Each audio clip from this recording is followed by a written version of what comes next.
We begin by praising Allah Azza wa Jal, Lord of the Alameen, which is mankind, jinn and everything that exists. And we bear witness that Muhammad sallallahu alayhi wa sallam is his slave and his messenger.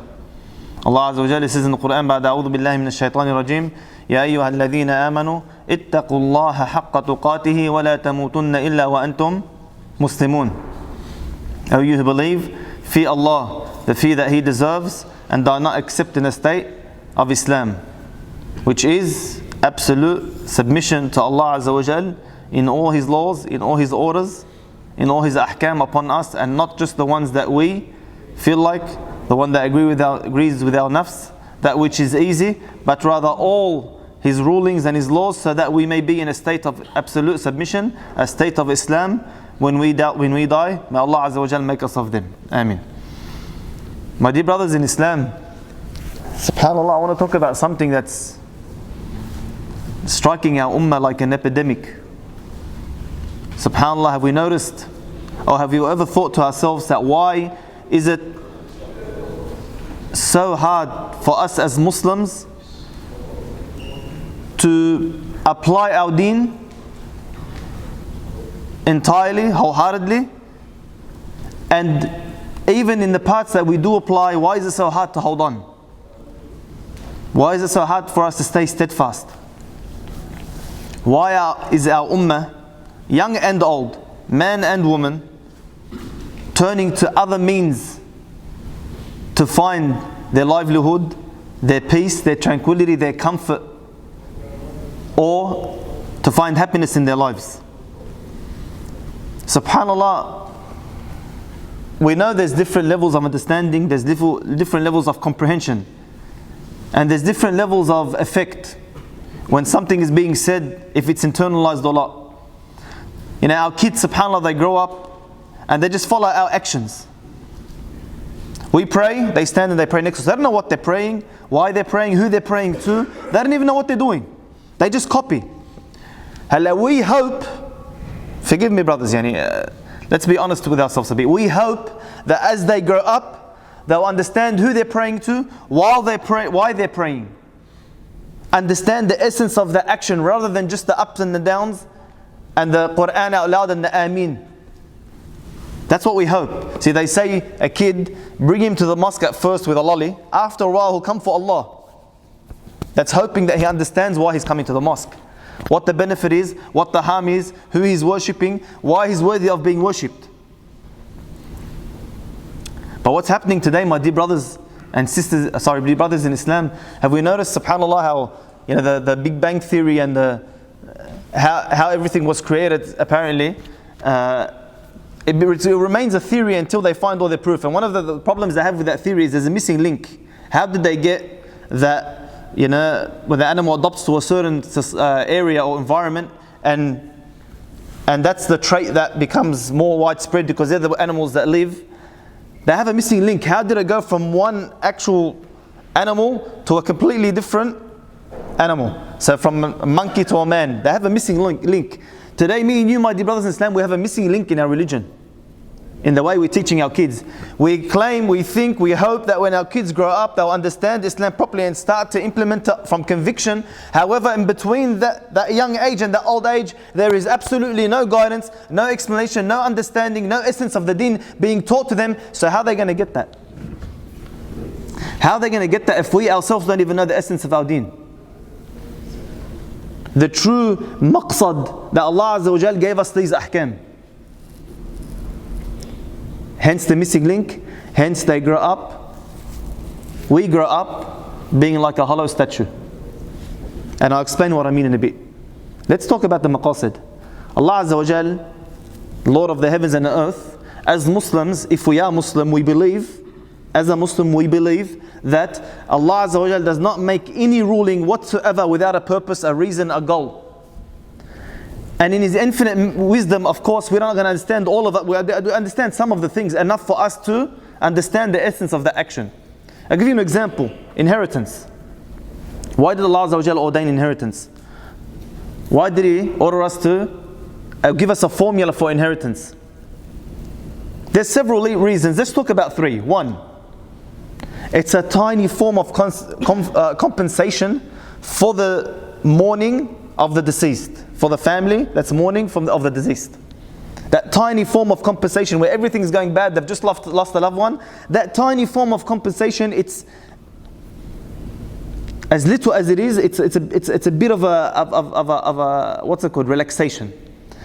Secondly, it's a financial support. So when that person has died, the family, the mother, the wife, the kids, who's going to look after us?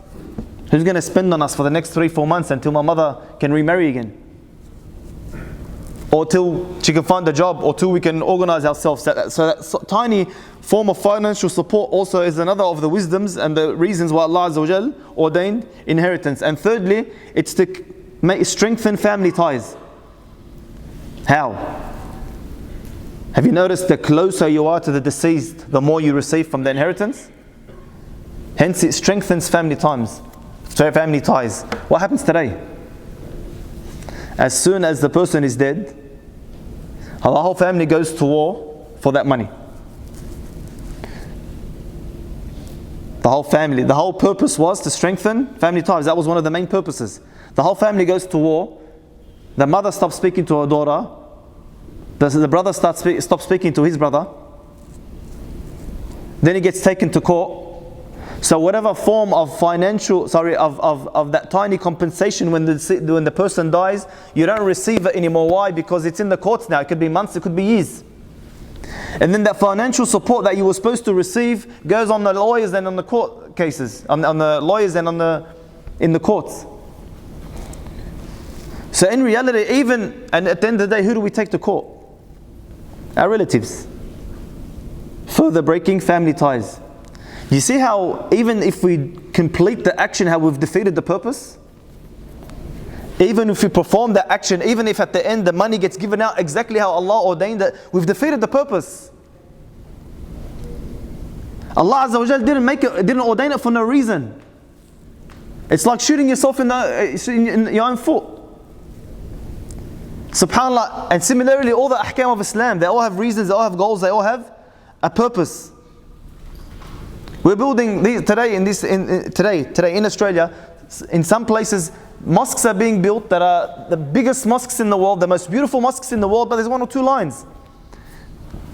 It defeats the purpose. That building shouldn't be there. I'm telling you now, it's a mosque, it shouldn't be there. It defeats the purpose. All that money and effort and time being spent, there are people, wallahi, dying of starvation. Dying of starvation, not they're hungry, no, they're dying. What's the point of this mosque? For 2 lines that you're going to be begging day in and day out to donate so we can continue maintaining it? What for? Salah. Why do we pray? Is it just up and down? SubhanAllah, SubhanAllah. Is it 3 or is it 6? Did I say 5 or 2? Did I 3 pray 3 qur'an or 4? What's the point of our prayer? I know that there's many purposes to our prayers. Some say organization, punctuality, it teaches us unity, standing in one line together, obedience to the Amir, all that stuff. But the actual core reason is so you can have a connection with Allah. So you can find a connection with Allah so that you can turn to Him and complain to Him instead of turning to something else for comfort. See, if I don't have a connection to Allah and I can't complain to Allah, who am I going to complain to? Someone else. And someone else is going to give me advice. And I'm going to take that advice in that time of weakness. What's our ummah turning to today? Drugs, alcohol, women, gambling. If it's not haram, it's borderline entertainment. Throwing big money on a waste of time. Why are we turning to those things? To find comfort. Why do we need to find comfort in those things? We're not finding comfort with Allah. If I have a problem, I can sit there for hours and speak to my mum or my wife about it, right? Why can't I do that with Allah? The reality is because I don't find comfort with Allah. I don't find peace and tranquility with Allah. I don't have that connection with Allah. If I don't have that connection with Allah, how can I assume to have that connection on the Day of Judgment when I need Allah and I have no one else? They say complaining to anything other than Allah is humiliation and degradation, and complaining to Allah is izzah, is honor. Allah wants us to complain to Him. But our prayers are just up and down, up and down. Illa man rahim rabbi, may Allah forgive us all. We'll all do that sometimes, even the ones who understand that we have to have a connection. Sometimes life gets busy. Continue. Dua. What's dua for? You know, dua in essence is aqidah. It's nothing to do with you asking Allah. With Allah answering your dua. In essence, dua is actually confirming your aqidah, your belief in Allah Azza wa Jal. It's an admission that Allah Azza wa Jal is our Lord. All power and might belong to Him. Nothing can be done without Him. We need Him and He needs no one. If the whole world were to get together to benefit us with 1 cent, they couldn't put that cent in my hand if Allah hadn't ordained it. And if the whole world got together to harm me with anything, if Allah had ordained it, it could never happen. So that's why I make dua.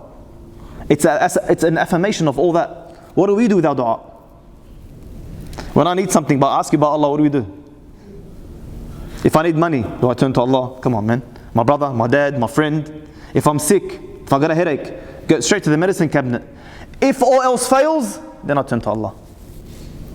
If all else fails, if nothing works, if I've got no one else I can ask for money, if there's no other medicine or doctor that can help me, because I've been to hundreds, then I turn to Allah. Ya Allah, can you cure me? Not to be understood from what I'm saying, and don't take medicine, no. But why don't we turn to the creator of the means before we turn to the means? Ramadan. What's Ramadan for? What's the actual essence of Ramadan? In the Quran it says Ramadan is for taqwa, right? You're supposed to gain God consciousness. You're supposed to put a lid on those bad habits while the shaitan is locked up. Because if you can't even do it when the shaitan is locked up, how can you do it when the shaitan is around with us? Ramadan is for taqwa. I ask you by Allah, how many people do we know, and myself, that enter Ramadan and exit it worse off than they came in? Ramadan is supposed to be the month where we're supposed to withhold from food. I ask you by Allah, how much do we eat in Ramadan? We eat until we can't breathe. We can't even come to Salah in Ramadan because of how much we eat. Ramadan is supposed to be the month of health, the month where we're supposed to lose weight because of fasting all day. Isn't that the month we all gain weight? Ramadan is supposed to be the month of worship. What does that turn into? Go see outside after Isha. Half the people in Taraweeh, double that outside hanging out. The month of hangout, not the month of worship. Ramadan was supposed to be the month where you feel for the poor. I ask you by Allah, isn't the month of Ramadan the month we throw the most food out? The month we're supposed to feel for the poor is the month we throw the most food out.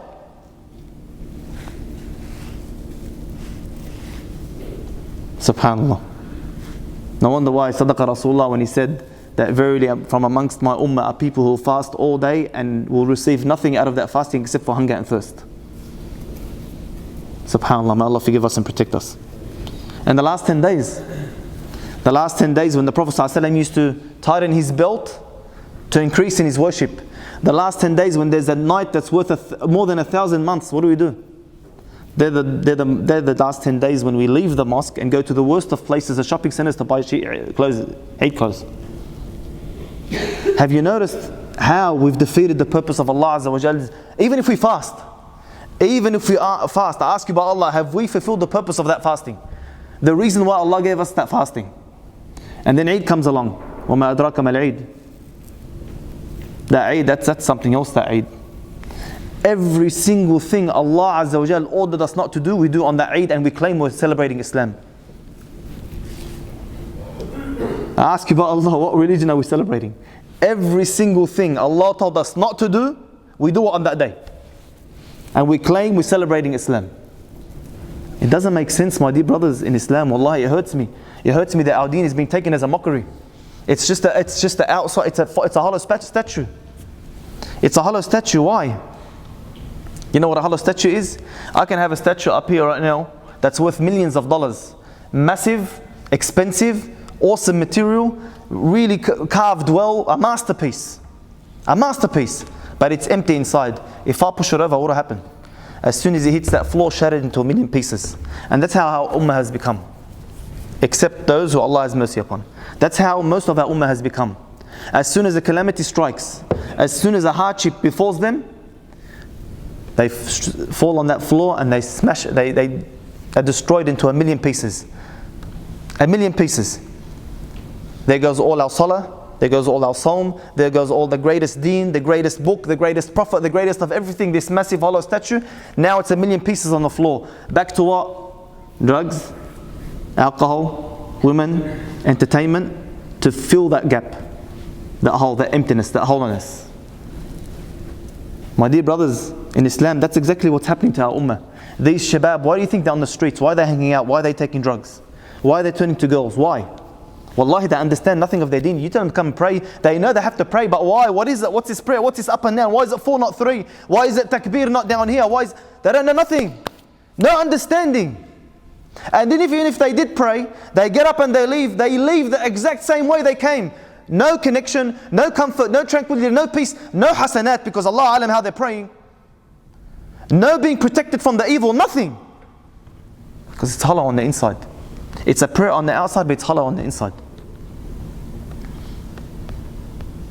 And that's why the Prophet ﷺ told us, and forgive me, but a time will come where the nations of the world will eat from you like a group of men eat from a plate of food. Why, Ya Rasulullah, are we small in number? And this is the point. He goes, no, you are large in number, but you are like the froth of the ocean. Weightless, worthless, insignificant, valueless, hollow. You know how the froth on the ocean just gets pushed around with the waves wherever it goes and it comes? That's how we've become. We get pushed around however and whoever wants pushes us around as they wish. May Allah Azza wa Jal give us a true understanding of Islam.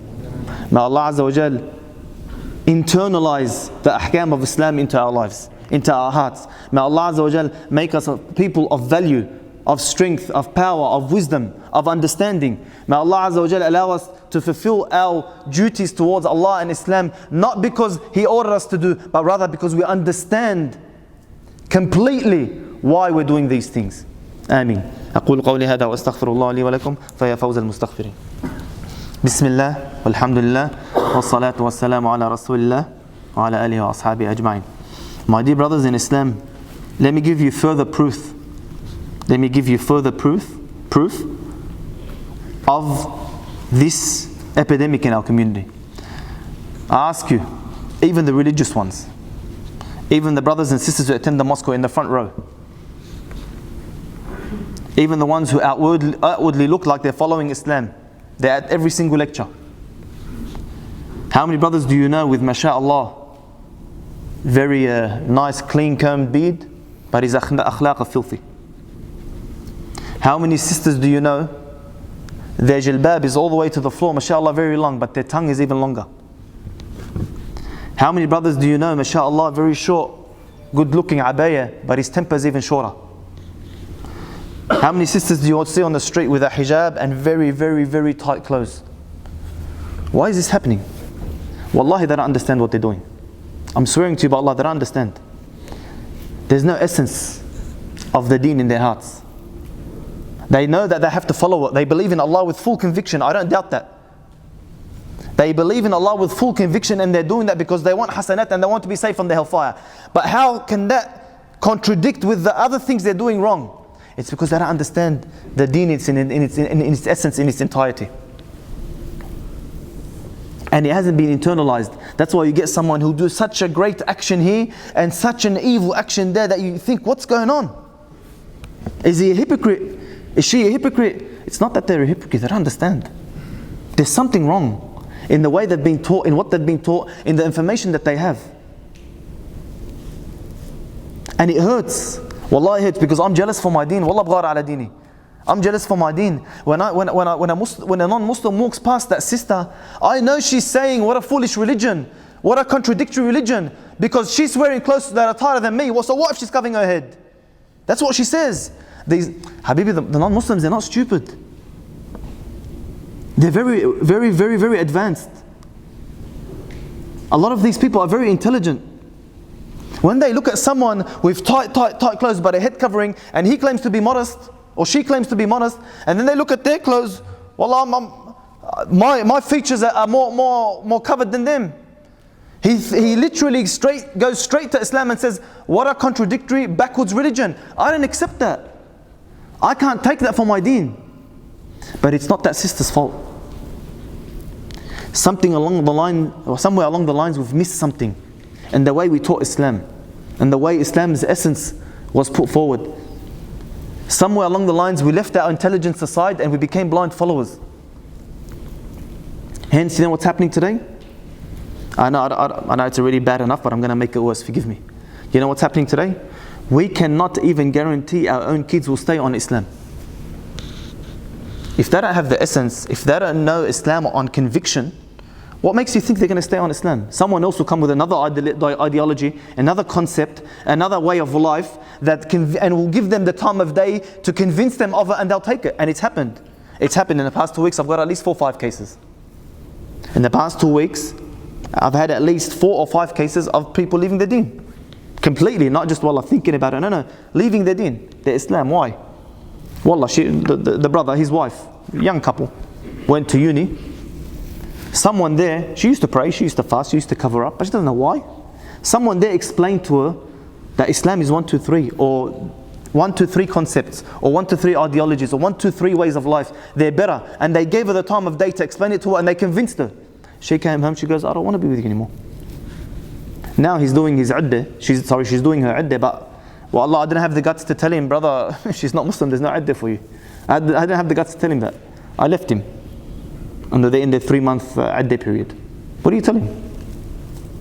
When a brother comes, a 17-year-old kid leaves Islam, and when you go into the room to speak to him, the first thing he says, as soon as you enter the room, he tells you, brother, listen man, the first thing I want to tell you is, you know that concept in Islam where Allah Azza wa Jal preserved this deen, but He didn't preserve the other ones? That's wrong. Immediate kufr from the first second you stepped in. Why did he say that?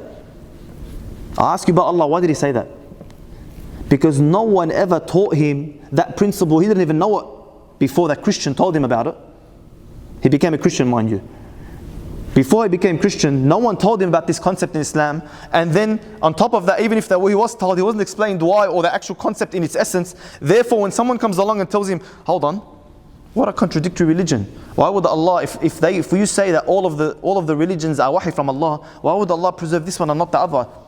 He wasn't intelligent enough, he didn't know that Islam in its essence in the first place, so he couldn't answer.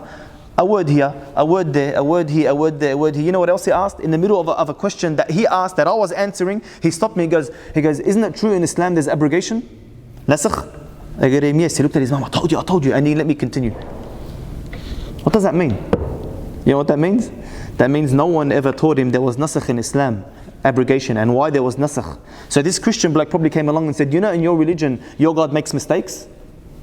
What do you mean your God makes mistakes? Yeah, he has abrogation in the Qur'an, therefore he gives a ruling, and then he changes it later on. Therefore he made a mistake. A word here, a word here, a word there. That's it, gone. Left, became a Christian. Now to get him out of Christianity, forget it. Especially when the shaitan's got a hold of him. You know what his final statement was? Jesus came to me in a dream. After he left Islam and after everything was corrupted internally because he was never taught Islam on the outside, it was only outside. When there was nothing left inside, that's when the shaitan came to him in the form of Jesus and told him, I'm God, worship me. Try to help him now. Try to help him now. No way. Forget it, didn't bother going there again. Why? Because we don't know our deen. We don't know the essence of our deen. And our kids now in this society, they're living our kids live amongst a lot of non-Muslims. A lot of intelligent, switched on, well-versed non-Muslims. They live amongst a lot of very strong in their argument, especially when we go to uni. How much do we push our kids to go to uni? How much do we? I'm not saying don't push your kids to go to uni. I'm saying how dare you throw them in a place where they could lose their deen without the proper tools to battle it, to protect themselves. Isn't that our job as parents? Our only job is what? To save ourselves and our families from a hellfire whose fuel is men and stone. That's our only job. Our job isn't to work and to provide for them. Allah's providing for me and He's providing for my kids. Our only job is to give them the tools, the necessary tools they need to survive, protect their deen and make it to Jannah. But you know, in reality what it is, we don't understand the essence of Islam. We think success comes from uni and a good degree and a good job and a high salary. That's what we think. And that's what we impart onto our kids. So our kids go in there, no protection, no tools, and others are there, guns blazing, very intelligent, very switched on, very well, they're very, very good debaters. And they just attack. And all Allah who comes out of there unscathed, or even as a Muslim. My dear brothers in Islam, we have to turn back to our deen. We have to give our deen the time of day so that we can understand its essence, its purity, its actual value and its significance, and then implement it into our lives so we can teach our kids. We can't go on like this. We can't, wallahi, even in our own Islamic schools, I'm swearing to you by Allah, even in our own Islamic schools, we're doing more harm than good. I'll tell you how. I know I went over time, but give me another minute, one more minute just to explain this. In our own schools, in our own Islamic schools, indirectly, we're teaching our kids Islam is always secondary, third, fourth, fifth in line. How? What's the least hours given to in the whole week? The Islamic studies or the Qur'an. And mind you, they're not being taught right. I've taught in Islamic schools. I'm not saying this just of something I've heard. I've taught in Islamic schools. We're not teaching our Islamic studies in our Qur'an correctly. But leave that aside for now. The least hours that's given to in the week is Islam and is Qur'an and Islamic studies. On top of that, the first time there's a day off or we're falling behind in the curriculum for a certain subject, where do we take the hours out of? The Islamic studies classes. What happens to the kid when through for 14 years, 13 years going through schools? All he sees that as soon as dunya is at risk, deen gets thrown aside. Automatically, internally, subconsciously, Islam comes second, third, fourth, fifth. Therefore, in life, whenever he has a footy game, he'll skip the talk. Whenever work gets busy, he'll leave the da'wah. As soon as someone gets sick, as soon as something happens, the first thing to go, the only thing to go would be the deen. Where are you going to get the essence of Islam like that? And what are you going to impart on your kids if that's how you will act in front of him? I ask Allah Azza wa Jal to bring us back to His deen in a goodly way. I ask Allah Azza wa Jal to teach us about our deen, to teach us about our Prophet, to give us the strength and the wisdom to go from class to class and lesson to lesson, from seminar to seminar, from course to course, to protect our deen, to protect our akhirah, to protect our kids and to protect this ummah. Ameen. Every Muslim dreams to be up in Jannah, Jannah, Jannah, Jannah. A pious person's destiny. Inshallah in Jannah, Jannah, Jannah.